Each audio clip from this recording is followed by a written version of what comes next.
Hi, good night, everyone. It's Friday. Happy Friday. It's September 8th, and it's 9:05 p.m. here in Chicago.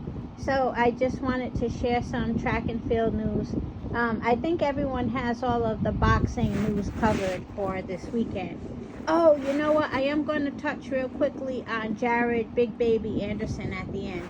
But this track and field information is mainly about the 200-meter women. 200-meter women.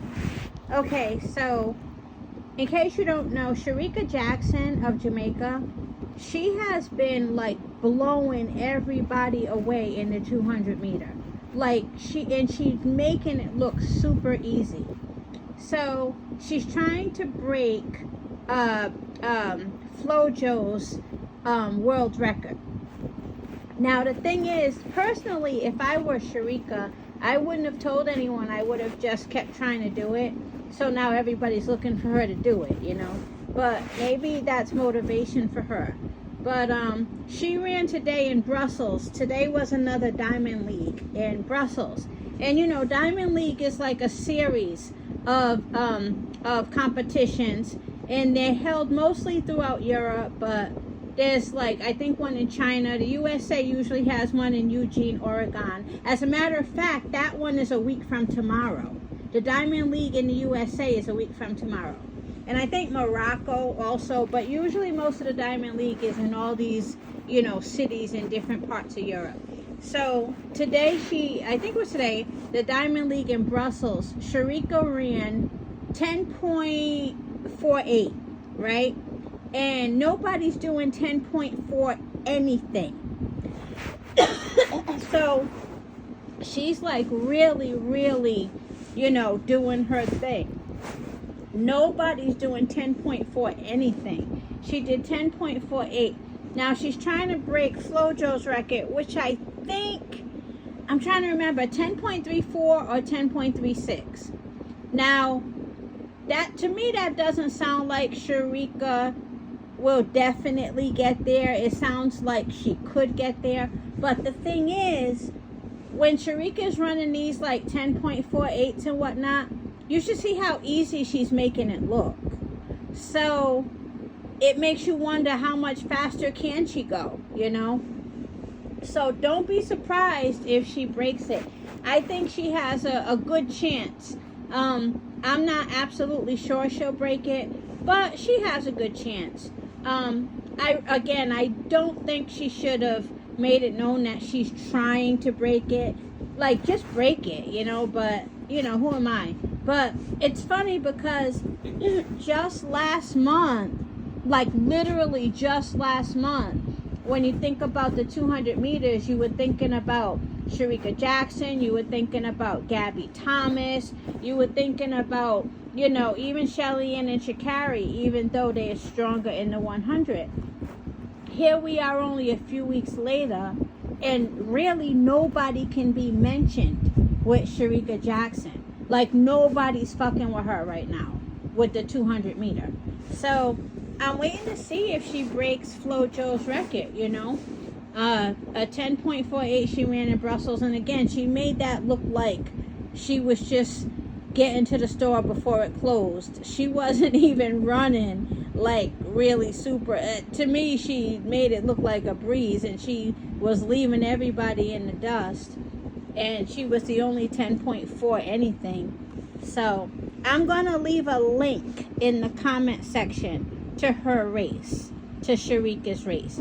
And remember, Shericka, you know, came second to Sha'Carri, and I know she wants to be the fastest woman in the world. I mean, what athlete does not? What athlete does not? Especially if you're coming in second and you probably thought you would come in first. So you know she got her eyes set on that 100 too.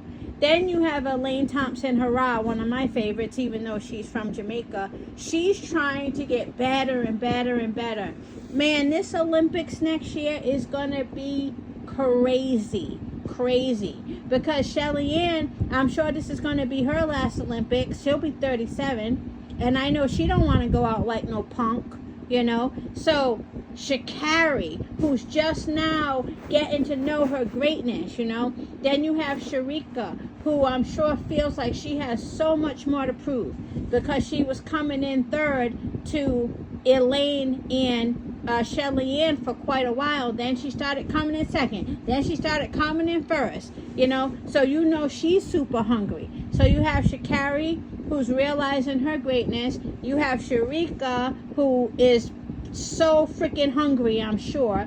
You have Shelly Ann, who wants to go out with a bang, you know, before she retires. Then you have Elaine, who wants to make it clear to people she ain't dead yet, you know, because she's been, you know, quite absent for a few years now.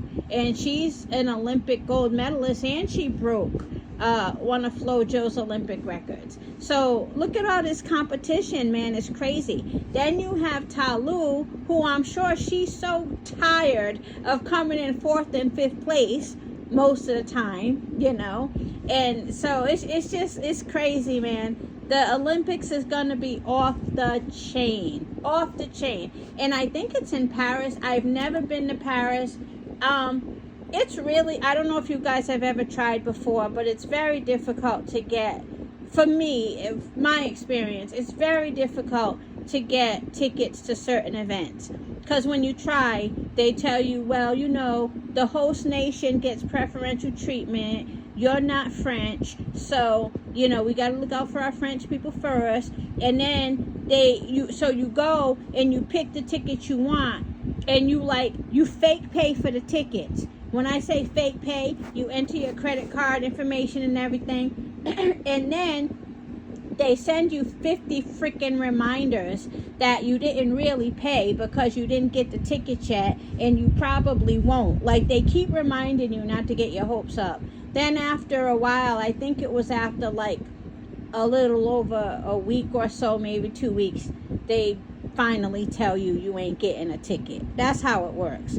And especially when you're trying to get tickets to the 100 meter or the 200, any of the sprints, especially if you're trying to get tickets to any of the sprints.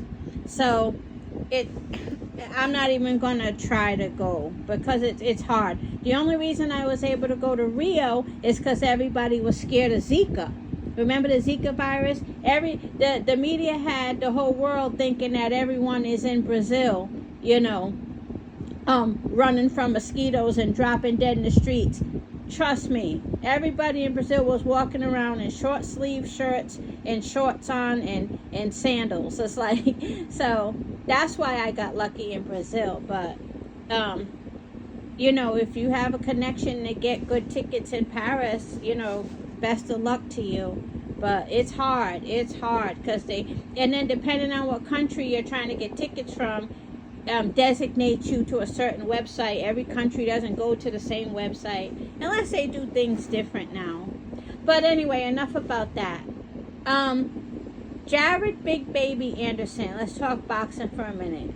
So I'm hearing he's not really feeling boxing anymore, or he doesn't have the passion. I'm so disappointed to hear that. I mean, you know, I want him to follow his heart, of course, but I really liked him. I was really looking forward to his career. And, you know, he was very different as a heavyweight fighter. He was so fluid and so just, he was awesome. Like, something happened in one of his fights where I think it was a lot harder than he thought. And I think it might have broke his will a little. I think maybe he really did think everybody he fought, he was going to be able to toy with and knock out easily. And maybe getting caught, you know, maybe it was more painful than we thought. So I don't know what happened, man. It's like, and now he doesn't have the passion anymore. And again, I'm really sad to hear that because I really, really like Jared Big Baby Anderson. I hope he has a change of heart. Maybe Shakur or somebody can talk to him. Maybe, I don't know. But enough about that. Anyway, have a good night, everyone.